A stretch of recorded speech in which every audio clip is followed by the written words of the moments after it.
and welcome to I Have an Idea, Now What? We are the three people you would least like to run into at a cocktail party: the lawyer, the tech founder, and the technologist. But we promise we come in handy along your founder journey right when you need us.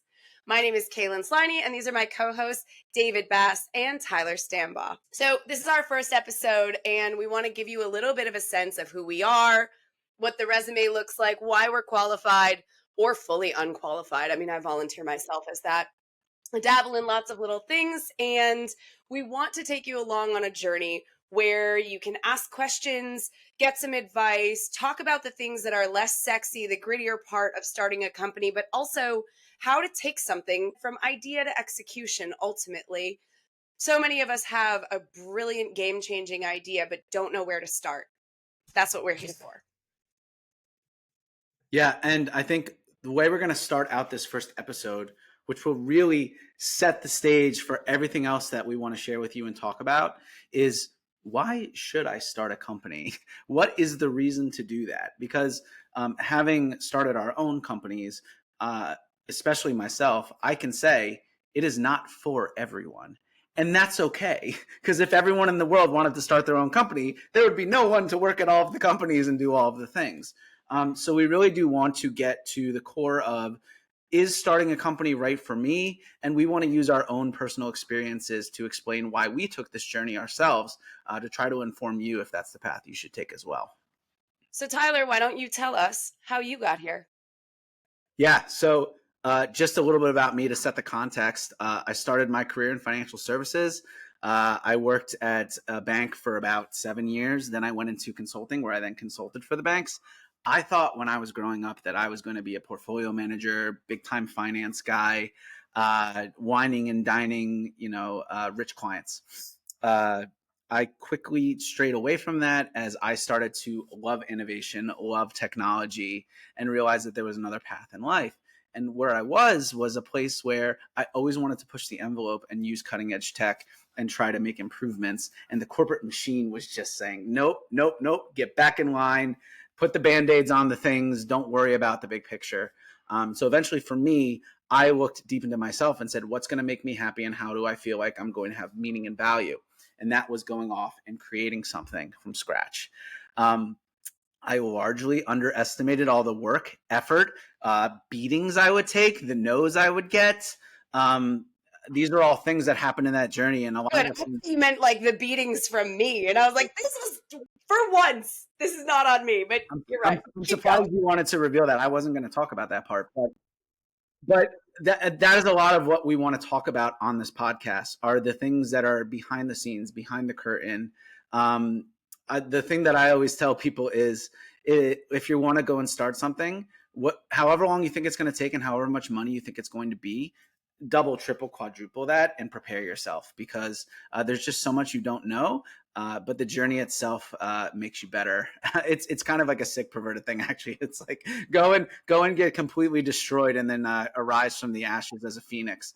But a lot of the motivation for me, to sum it up, was really, I wanted to build new things and bring it into the world and be able to live in this moment where we have incredible technology going on, and really be able to have an impact and do that. So that's my story. David, I'll throw it over to you. Why did you get into starting your own business?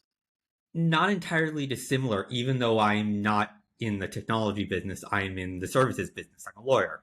So my motivation from the beginning when I was born is I always wanted to make a change and help people.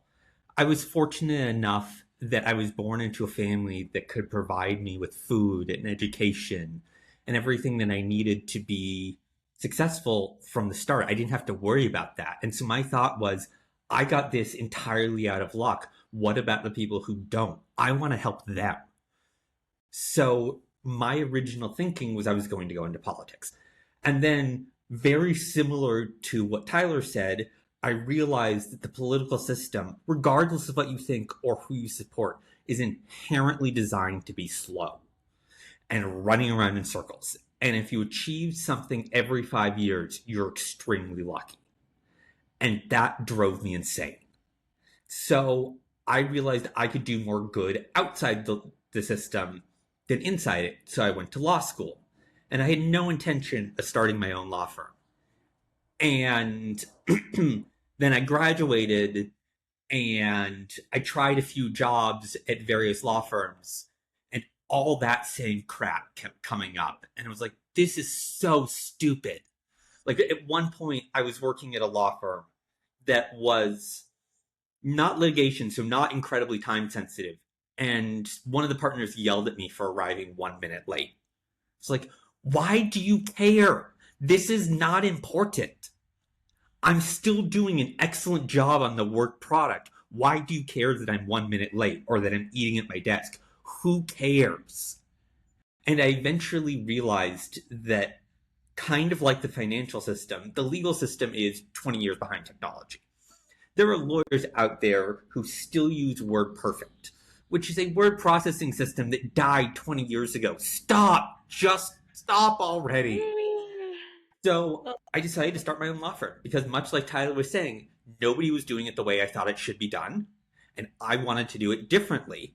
So I started my own law firm. A couple of differences in my law firm. One, I don't have an office. I'm 100% remote because I think having an office is dumb. I don't need to charge you to have an office. I can just do my legal services wherever and save the money for clients. Also, I am not a morning person. I do not like getting up at 7 in the morning. So I don't. I get up at 8:30 or 9 and work until 6 or 7 or 8, which is completely different than corporate America. And I could only do that on my own. Kaylan? I mean, this has been an interesting journey because I went to law school after I took a corporate law class in college, and my professor, it was the hardest class I had taken in my entire 4 years there. And my professor was awesome. He became an incredible mentor, and he had, of all things, been a tax attorney. And I loved the idea of doing deals, transactions, not people. Like, I do corporations, I don't do people. As far as legal services go, that was always my game, and I loved it. So when I went into legal work, I thought the art of the deal, oh gosh, not that kind of a reference, but I thought there was a really cool opportunity to participate in an ecosystem that I really admired. I thought strategy was fun. I thought mergers and acquisitions were exciting. And originally, I thought I will go be a lawyer for a few years so I can learn how deals work inside out and backward, and then transition externally into a strategy role somewhere in the M&A realm. That was my original plan. Turns out I really liked being a lawyer. I was good at it. I enjoyed it. I didn't ever mind the slog. I mean, if you told me like all I have to do to succeed is work 23 and a half hours a day, I was cool with it. And I was gaining so much experience really, really rapidly that I felt like there was this huge immersion process happening. But after a while, corporate transactions start to look a lot alike. And it's not that it got boring. Every deal is different and the people that you work with are interesting. But I kind of thought if I end my career having done this for 50 years, it will have been boring. That's just, it's not me. It's not creative enough. It's not interesting enough to keep me satisfied personally for 50 years. So I was working with a lot of startup companies as I was in the emerging tech practice at large law firms that had really amazing resources to, allow us to take on clients at super early stages and then stay with them through the longevity of their entire trajectory. It was super cool, and I was watching people and helping people who were doing things they were immensely passionate about, and I loved that. So, although I wasn't jealous, I wasn't wishing I was in their shoes, it was just always kind of around. And the idea of entrepreneurship was sort of always on the table. And David, something that you said that I do really want to acknowledge is the three of us have immense privilege in having had families, schooling, career, sort of like base needs taken care of, where we have been allowed to take risks and know that at the end of the day we'll be okay. Having been a lawyer for the better part of 15 years means that I have stability, something to fall back on if I really needed to. I saved a lot of money during my career so that I could go out and experiment without, you know, this fear that if I fall off a cliff, something in my life will sort of decompose. So, acknowledging that, I knew that I was in a place where I could start experimenting. And I started a side hustle here, a side hustle there, which is ultimately how I ended up meeting Tyler. Um, and we were working together on multiple projects under sort of one roof of one of these side hustles, and we found we had a lot of very aligned values. We were dissatisfied with the status quo of a very specific industry, which happened to be honestly community building and marketing tech, something I never realized I'd get into. Come to find out, I'm perhaps one of the angriest consumers alive. I'm the easiest to piss off. And finding a solution to this recurring problem required building it. So here we are, and that's been my trajectory. I consider myself incredibly fortunate to be in this position of, oh my God, sometimes it feels like every day sucks. But is a different that is a different fulfillment that we are very, very lucky to undertake and seek as a collective. And I think a lot of the folks listening to this are somehow in a similar position. And, acknowledging that everybody comes from different walks and has different reasons for starting things, I think it's important to even consider why you care about what it is you're doing. And identifying that why, as kind of cheesy as it sounds, is something that will continue to keep you going when shit gets ugly. And it will. I was That's I why was we're gonna here. I was gonna come right over the top on that, and that was one thing that I wanted to say very strongly. And it's, if you do decide to go on this journey, whatever you decide to do, make sure that you have a burning passion for it, because that burning passion some days is going to be the only thing that keeps you going. Because there, and it doesn't matter what you're making, whether you're Tend making, to be fueled by rage and spite quite often. So, but of course, yeah, your yeah, yeah, honest is also part of it. yes, no human's the same. But I will say, whether you're making like GPUs, or you're providing services, or you're making like oat milk, it doesn't matter. Everyone goes through that same cycle of, hey, like, why did I do this? What am I doing? And people aren't getting it. What's happening? And you need to have that conviction. And it's just for your own sanity, really. It's true. So I also want to throw out there for the gamers that Tyler was a Twitch streamer before his first child was born. And I think that is one of the things that has contributed immensely to sort of a narrative arc in your life. And that was just something that wasn't in the intro. So I wanted to throw that out there because I think it's really interesting. You dip a toe in, and for all the gamers out there, you'll know what this feels like, is to start finding your people and building community. That's what we're here for, is to start giving you some resources and to feel like you have an ear, a place to ask questions. We're going to have guests come in who are specialists in their field that can help you along the way. But how important was community to you, Tyler, in building what your persona was as a streamer? Yeah, I mean, there were, for the first couple of months, I was streaming to what, 0 people, maybe, most of the time, if you average it out. Yes, but undoubtedly. And I do think it's kind of indicative of an entrepreneur journey, where you start with nothing and you kind of go like this until, like, you kind of go like this, and then it becomes a hockey stick, like we all like to see. But it's a lot of this, like, I'm in the cave in the dark right now, and I believe what I'm doing, so I'm going to keep doing. But as you start to grow that initial community, one of the reasons why I was able to kind of hit that traction and go is because I would stream, and then I would spend an inordinate amount of time, probably to the detriment of my work performance, like in Discord with them, like during the day. And I was making actual connections with those people. We would talk about lives. We would play games together off stream.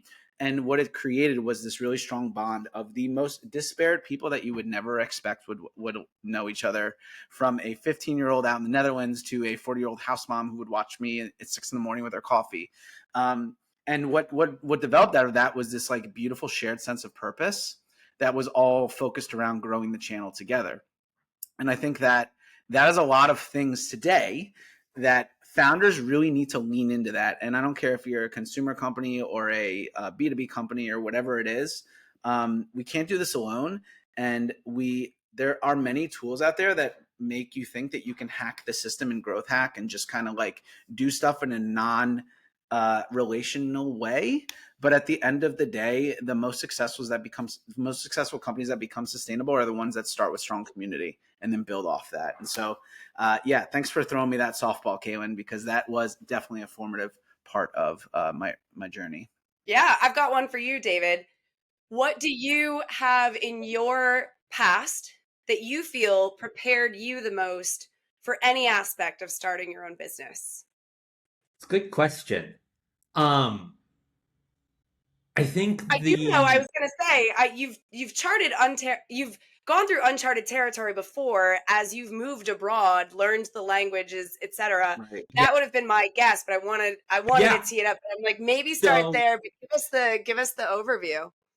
so a couple of things. My dad, both my parents are lawyers, and I avoided going to law school until I was sure I wanted to be a lawyer, not because my parents were lawyers.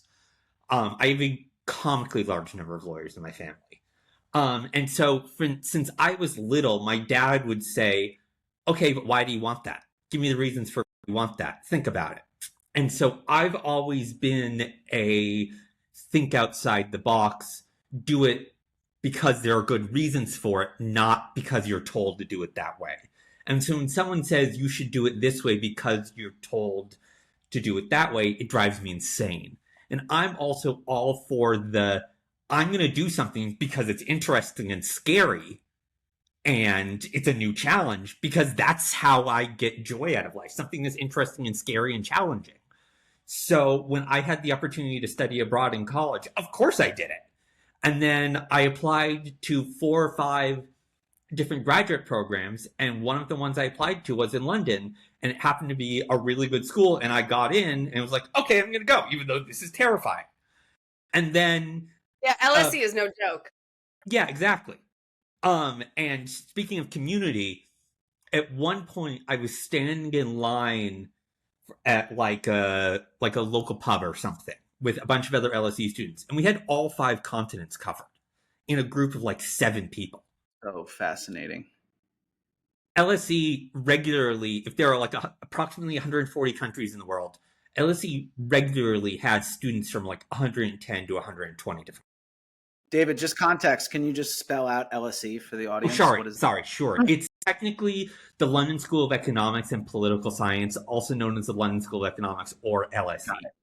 Got it. Cool. Go ahead. Thanks for clarifying.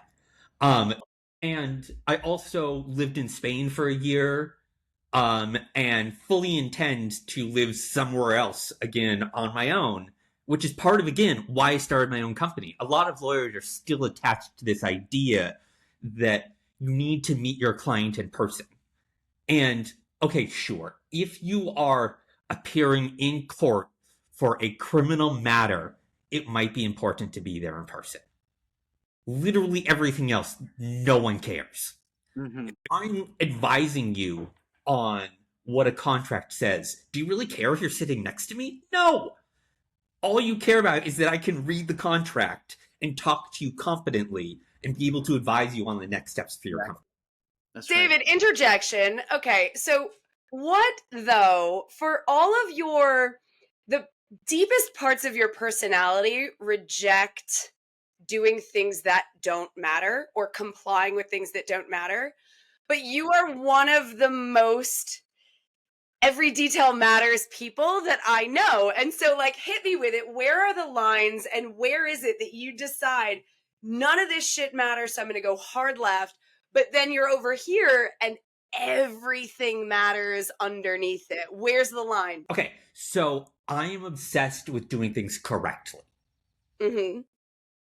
And I definitely have perfectionist tendencies. I mean, that can go into unhealthy areas, but that's kind of like circles that square, sort of, is that I want to do something correctly.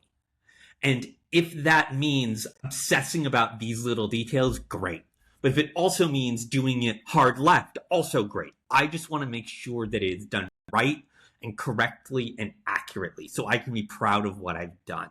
And so that kind of Like a results true in lawyer. those. Thank goodness. Yeah, that kind of results in those 2 extremes, right? Yeah. Very cool. I'm So so does that curious to come. It does, yes, but I'm so curious to come upon more of these lines. Like I want to find these bounds.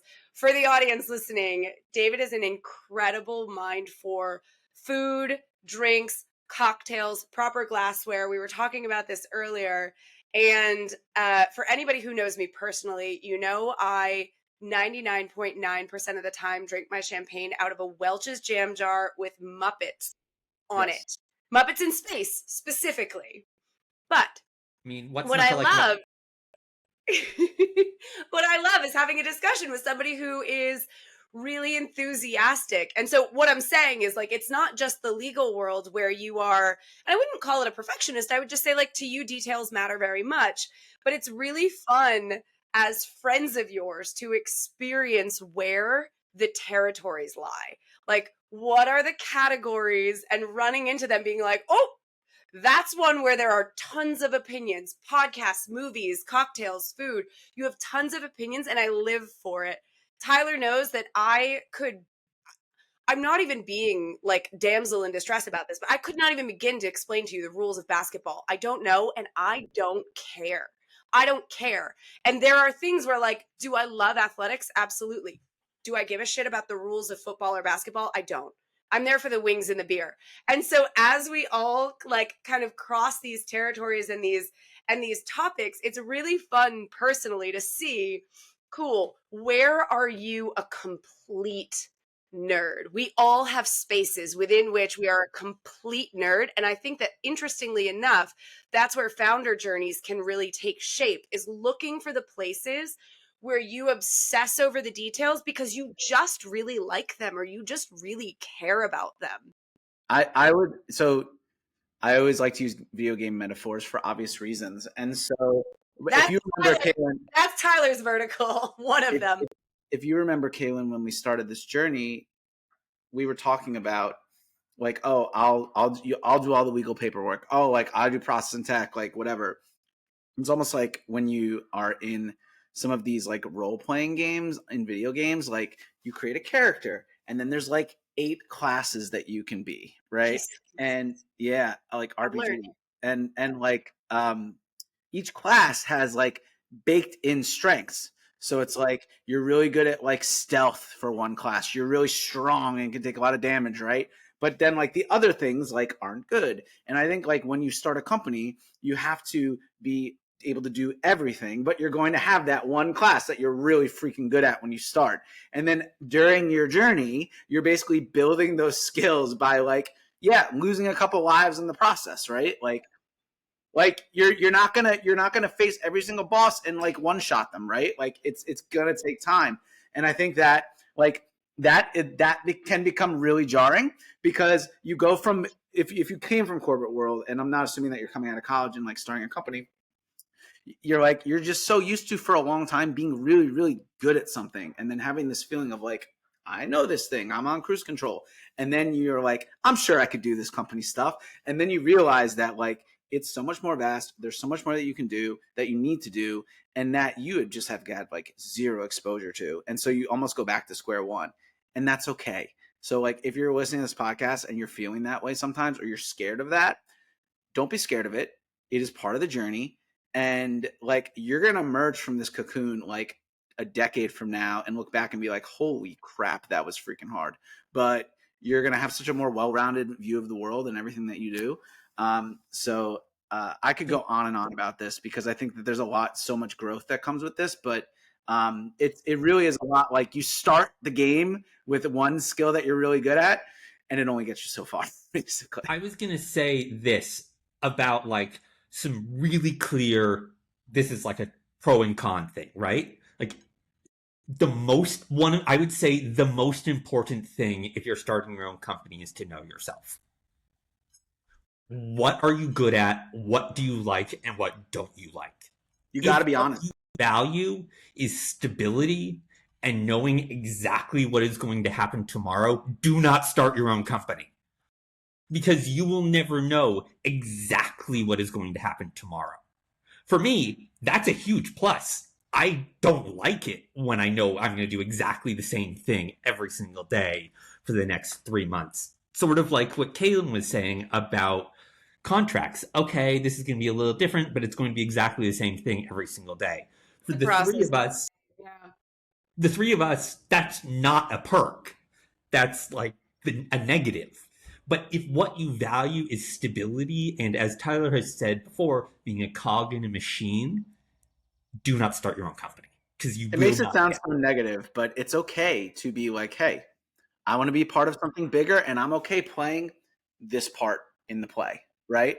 And we need people like that as a society. So I think we've really glorified the founder yeah, lifestyle in a for lot of sure. like what you hear about are these massive exits, right? You know, Privy just got acquired by Stripe. That was huge. There was a Yeah. founder in there who was also part of like the Circle IPO. I mean, people are making hand over fist, but that is the 0.001%. Hmm. But Hmm. those are the stories that get told. And maybe something of interest would be talking to folks if they're not, you know, if they're comfortable sharing, is talking to folks about like their failures or what they've shuttered or the big ideas that they've had that they gave up on for many, many reasons. I think that there are some real judgments that are out there in like, oh, you work for the man. Well, somebody's got to. And some people have a life that they care about and they want to go camping Correct. every weekend and they, you know, Yeah. and that is cool. But even then when we talk about, okay, well great, you are sure you want to be a founder, then the element of aspirational telegraphing, I think, is like we talk about these monster goals. It's also cool to set up a company that's going to run as a lifestyle business, and you're not going to have like these insane multiples, and you might not have a monster exit, but you're going to set yourself up and your family up and your friends up to whatever to live a good life on ostensibly cruise control. And if you want that, amazing. But Tyler, I think you said something really, really important, that you have to know yourself, but it has to come from a place of honesty. Because I also think that we evaluate ourselves with rose colored glasses. Some people are unduly hard on themselves, for sure. But many of us, in evaluating our strengths and weaknesses, are not necessarily capable of doing so on a pretty objective level. And Yes. knowing that and understanding that to go seek feedback, look at performance reviews, see what things resonate with you. Like, before you start a company, I would call that one of the best exercises possible, is to have a real sit down with yourself and say, all right, cool. I know I want to do this. Fine. I'm not telling you to second guess that. But what I am saying is start looking at, can you identify and quantify where your strengths lie, where are going to be your like level 10 powers, and then do you need somebody else, whether it's a co-founder, whether it's a team, or whether it's a contractor? Do you need to find a way to bring somebody else into the mix to maximize your chances of success? And however early, like the earlier you can get that done, identifying and then making a plan around it, whether or not you know it, you need it today or in 6 months, isn't really the question. But having that on your radar is an incredibly powerful tool, because most people stumble upon that by mistake, and they only realize that they're not good at something once they've kind of fucked it up. And Yeah. that's okay too, that's part of learning, but like you Absolutely. got to take the ego out of it. And Kaylan, I will say that something that I will state right now is that I have been shown the path and told the right things to do throughout these 2.5 years by multiple people. Hmm. And at the time of them, and you're one of those people as well that have told me, at the time of doing it, and this is what we do in our head, it's like someone's like, you shouldn't touch that hot stove because it's really hot. And you think to yourself, like, yeah, for other people, but like I have a really good heat tolerance. So Yeah, like of I can course. touch the stove. Like someone will be like, just focus on the customer and revenue. Like, don't worry about these other distractions. It's like, yeah, maybe in most cases, but like in this case, like this is important because of this. You find ways, even though like someone really wise once said, all of the answers in the world are already out there, you just haven't read it yet. And a lot of times, even if you read it, you're not going to act on it because your brain's going to be like, but that was someone else, right? There are these things that you almost have to go through and do. You Mhm. can listen to every single thing in the book and you're still going to make the same mistakes we all make because that's just how we are. And so to your point, Kaylan, the more that you can look in the mirror and be like, hey, I don't have all the answers. Hey, I am just an average human being like everyone else, and I am going to make the same mistakes. If you can swallow that, the faster you do that, the more you'll iterate and take the right path, I think. So just want to note that because we all do it, whether or not we want to say it. And that's that same psychosis. Well, not Oh me. yeah, I've got a story for that, and Right? it looks like Dave's got a point to Yeah, make, so I'll to say say my story something for a minute. of like, that touching the stove thing. I think the Yes. reason we all do it is that's an inherent part of being a founder. Nobody sane wakes up in the morning, sane in quotes, right? Like wakes up in the morning and goes, I know I'm going to go out and start a business and I'm going to start from ground zero and build this thing. So in order to be a founder, you have to go, oh, I've been told this is hot. I'm going to touch that because I'm curious whether or not it's actually hot or not. Right? Like Interesting. that's It's true. the slight psychosis you have to Yeah, think you gotta this be is a like good missing a idea in the chip. first. Yeah. What? Sorry? Basic. I Yeah. say you basically got to be missing a chip. And what I was going to say is like one of my dad's favorite holiday stories to tell anybody new who's in the mix. And I bring a lot of people home for holidays. My family lives pretty close. They always wanted a lot more kids than they actually had. It's just my brother and me. So friends, like partners, neighbors, people come home all the time. So they have a lot of old material that gets told to new people. And one of my dad's favorite stories to talk about is how he had a friend who gave him some fresh, hot peppers. They were in a bowl at probably Thanksgiving or Christmas on the center of the counter. And I decided I was going to eat one of the peppers raw. He absolutely told me, and I was easily in my 20s, don't eat that. That's a raw habanero pepper that just came out of somebody's garden. Don't eat it. And I looked him dead in the eye. I pick up the pepper, and what do? I eat the entire damn thing. I was miserable, drooling over the sink, chewing bread, spitting it out, swishing milk, spitting it out, chewing bread, spitting it out. You get the idea. For a solid 45 minutes. Meanwhile, he is laughing his ass off because I told you not to do that. I sat here and I watched you look me dead in the eye and do it anyway. You deserve this. You deserve all of this pain. And it is just such a tangible example of, yeah, I guess I've been missing this chip all along, and perhaps that's exactly what you need. I'm not telling people to go eat unidentified hot peppers for no reason, especially when they come from somebody's garden and like their heat levels vary. You have no idea what you're biting into. But if that's not the best metaphor for jumping off the cliff and building your wings on the way down, I don't know what else is. So I wanted to contrast a couple of things because I listened to a really fascinating podcast a couple of days ago that was talking about this thing called benign masochism. I've got that in spades. I was a rower. I'm a marathoner. I love Right. a cold plunge, and I sit in a sauna. I told you you'll never be able to get through a conversation with her without her saying all those things. So what's interesting is I have none of it. None. Okay. But I have all. So what they're talking about is like choosing to do something painful because it's a little bit painful. Yeah. Watching a horror movie, eating something spicy, Mm. listening to a depressing song, going on a roller coaster, all of that. I hate all of those. Wow, those are like all my favorite things, especially if I'm sad. I want more sad songs. I hate all of them. Just compound it.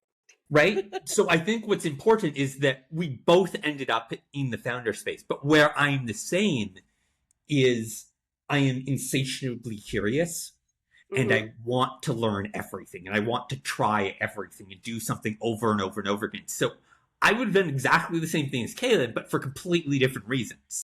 Right? Like I would have done it because I was like, oh, what does this taste like? I'm really curious. I want to try this thing. You told me to try. Is it a bite, not the whole thing, though? Right. But like, I have had times where I will literally eat pure butter, not because pure butter is delicious, but because I'm curious, what does it taste like? Right? Like, but it's the same sort of insane screw loose sort of thing Yeah. but comes from a completely different place. So I wanted to like distinguish those two things of like Yeah, that's interesting. one Great is point. like benign masochism and one is like insatiable curiosity and results in the same thing, but they come from completely different places.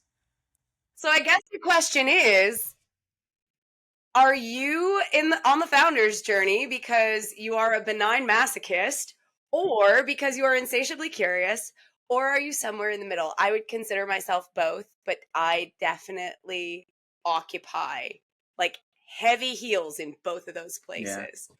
And I think with that, that's a good place for us to stop for today. On the horizon, we have some really great topics that are a little bit unconventional that we can't wait to kind of throw out there and start having conversations with in the coming weeks. So we hope you tune in. If you're watching on YouTube, please subscribe. If you are listening on podcasts, please tag us. And we are the most insufferable people you'll meet at a party. And But you're still going to need us someday. there you go. Absolutely. See you guys next time. Bye.